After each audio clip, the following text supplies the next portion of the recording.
Hi, and welcome back to Climate and Capital, this segment of the ESG Practice Playbook. Today, I'm joined by Jeff Sheridan of Greenbacker, who is a longtime friend and certainly one of the investment themes that we at Gitterman have been tracking for the last 8 or 9 years or so. Jeff, welcome to the segment.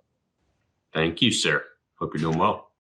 I am. Thank you. Thank you. So let's dive in a little bit to the background of just Greenbacker, what it is. I think people have lots of different ideas of renewables, and they think a lot about the risk of new projects and what that entails. So let's at least start by laying out kind of foundationally what Greenbacker has been doing for years and what it continues to do so well. Sure. Yeah. I mean, obviously a very large market when you think about all of the sort of verticals within it with renewables. But Greenbacker started a little over a decade ago, based on our founder, Charles Wheeler's history in the infrastructure space. And so I think what we ultimately, if you boil it all down, do really well are own and operate actual renewable assets. So you can see the picture here of some beautiful solar panels out in a field, thankfully with vegetation not growing over them. And we own assets like this, over 400 of them, all over the United States. So we're now in 36 states spread all around the country. And so, the grid obviously is an incredibly important part of modern society. And so we're just a sort of solid contributor into the grid of providing clean energy for municipalities, commercial enterprises, residential homes, all the things that the grid powers. And so we combine uniquely a really highly sophisticated investment and financing team. So folks that have been in this market for as long as it's been around and understand the financial risks. They go and model the sort of pricing of these assets, as well as overlay sort of sophisticated financing, commercial, institutional level financing. And then we combine that, as I said, with a technical asset management team. So like real estate, most folks who own assets like these, real assets, are really good at providing capital and having that financial overlay. It's unique in the renewables market to also have folks that really understand the technical asset itself, the components. Yeah. Yeah, I was just, I'm curious because we've been obviously watching you guys for a long time and a lot has happened in the industry. Can you talk a little bit just about the evolution, both from like a risk and profitability standpoint of what's changed the most over the last 8 years? Sure. Yeah. I mean, let's jump to this slide here. I think this tells a pretty significant story. 10, 15 years ago, this yellow line shows the cost of solar. And all of these lines are different ways of producing electricity and the costs associated with them. Interestingly, having removed all subsidies. And so I believe this year is the 16th year that Lazard has produced this levelized cost of energy. When Greenbacker started, solar was incredibly expensive. And wind was quite expensive as well on a relative basis compared to other ways of producing electricity. I think the biggest thing that's happened, Jeff, is we've seen costs just dramatically decrease for both solar and wind. As I said, there's a lot of verticals in this space, one of them being manufacturing. And so a big part of the reason that these costs have come down is you've seen significant capital go into manufacturing processing. And that has just dramatically brought down the cost. And, if you think about it, 10 or so years ago, solar wasn't what we think of it as today. There were a tremendous amount of different technologies out there. And it was, a bit of a VHS and Betamax type situation where you didn't necessarily know which was going to win or if it was going to win, right? Right. We're at about a fifth of electricity or so coming from renewables on an annual basis now. Back then, it was well under 10%. And so it wasn't necessarily a foregone conclusion that renewables were going to grow as much as they have. But now, because of the economics here, because producing an electron from solar or wind has become so much less expensive in total, but also on a relative basis versus natural gas, coal, nuclear, et cetera, you've just seen a tremendous rise and increase in the amount that's being produced.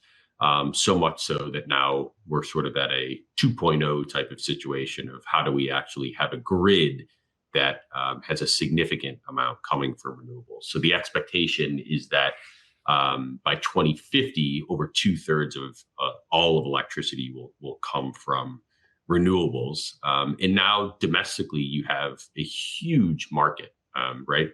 Some of the biggest job growth in the country has come in the renewables market. They're obviously real assets. They require construction crews. They require maintenance. They require electricians. They require people to go and mow the lawn. And now we're sort of moving on to what's next. And so there's been a tremendous amount of tech in that as well. So before we jump into kind of the elephant in the room or the IRA bill, which has a significant impact on these types of assets, just touch briefly on what other advancements have come from just operating these fields, because I know also you've done stuff with battery storage on site, which wasn't something that was happening a few years ago. You're doing more with even farming integration there. Can you just touch briefly on some of those advancements? Sure. Well, let me give you an example, and then I can talk about some of the different areas. But 5 or 6 years ago, we had individuals at least once a year on every single one of our sites going and panel by panel, array by array, physically analyzing the wiring. So climbing under the panels, making sure that it was all appropriate, and going over every square inch of that wiring. We then, about 4 years ago or so, switched to planes that flew over, relatively small planes that flew over the sites and had infrared cameras, and they would be able to pick up heat spots. And instead of having to go and analyze every square inch, we would sort of switch to that. Just going and paying attention to where those heat spots were. A year and a half ago, we then switched to having, as you can imagine, pilotless drones flying over with infrared cameras and doing the same thing at significant less cost, significantly less carbon emissions, et cetera. And all of that has reduced the cost by 6 or 7x. So we've had significantly better service for significantly reduced cost. The same thing has happened over and over throughout our sites, whether it be insurance costs, financing costs, et cetera, as you've seen this ecosystem grow and grow and grow. And so that is, again, part of the reason why owning and maintaining solar and wind has become so inexpensive on a relative basis. And now the question is, where are we going from here?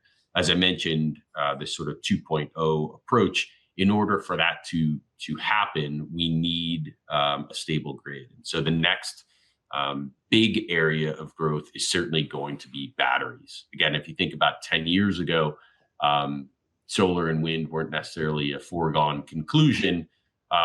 Where we sit today, if we want a stable grid and 2/3 or so of the grid is going to be powered by renewables, we have to have batteries. And so We've brought a significant amount of great individuals onto our team, both on the investment team as well as the technical team, so that we can continue to deploy capital and own assets.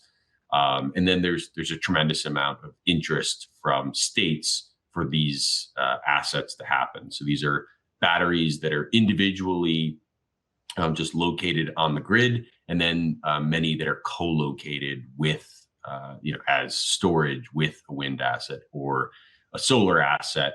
We're seeing just a tremendous amount of growth in both of those. That's a great segue, I think, into the IRA bill. Let's Sure. talk about how this impacts all of these types of investments and assets, and what kind of certainty the IRA bill offers for forward-looking growth and investment in wind and solar. Sure. Yeah, it's a ton. I mean, I'll start here, which is we're already in a place because of the economics of a lot of old infrastructure in the U.S. Coming offline. Right, you have 40 and 50-year assets that have to be replaced because they are no longer as efficient as they once were. A tremendous amount of that coming offline is coal, but we're also seeing it from nuclear and to a degree natural gas. That's being replaced generally either with renewables or with new, significantly more efficient natural gas plants. And this is the sort of essence of why this bill was passed. It's a continuation of a Trump era bill, which extended tax credits for solar and wind at the beginning of 2021, which was significant to the market. And now goes a little bit farther. And so IRA bill, again, which was passed a couple of months ago, is significant because it removes a bottleneck in our industry, which was at the end of the year, a lot of folks were interested to see what was going to happen with tax credits. We're sort of waiting to transact to sort of get clarity on that. It now increases, first and foremost, the tax credits from 26 to 30%, and then extends them for a decade. So everybody has what everybody wants, which is clarity, right? We no longer have that uncertainty of what timing makes the most sense to transact. And then the second, probably biggest thing that we'll see is introducing a tax credit for batteries, which as I said, we're already seeing a tremendous amount of development there. We're already seeing a lot of money go into these assets. Folks like us already have a tremendous amount or have had a tremendous amount of supply of assets to purchase, but that's just going to increase. And it's just going to increase that uptake, and a lot more developers will move into that space. I think the other aspect that we'll see is that there's a lot that people don't yet know. There's some additional clarity that we're waiting on from Treasury, which will probably come out in February. But things that probably didn't pencil so well prior to the IRA, things like hydrogen fuel, likely will, and we'll start to see a lot of development. The Trump bill that came out a couple of years ago put a lot of money into R&D. And so we've now had several years of research and development into sort of forward-looking technologies, things like flow batteries, particularly vanadium flow batteries, which will start to become now more commercially viable and will allow firms like ourselves and others like us to invest into these assets to have a cleaner, more stable grid. Excellent. And what about just the money that it unlocks for investment, aside from the tax subsidies? Yeah, obviously we're in a unique market today, given that we've seen a tremendous amount of volatility with the public markets and rate movements, inflation, et cetera. The one thing that's interesting here is that these transactions remain complex. What the IRA did not do is remove a lot of the complexities.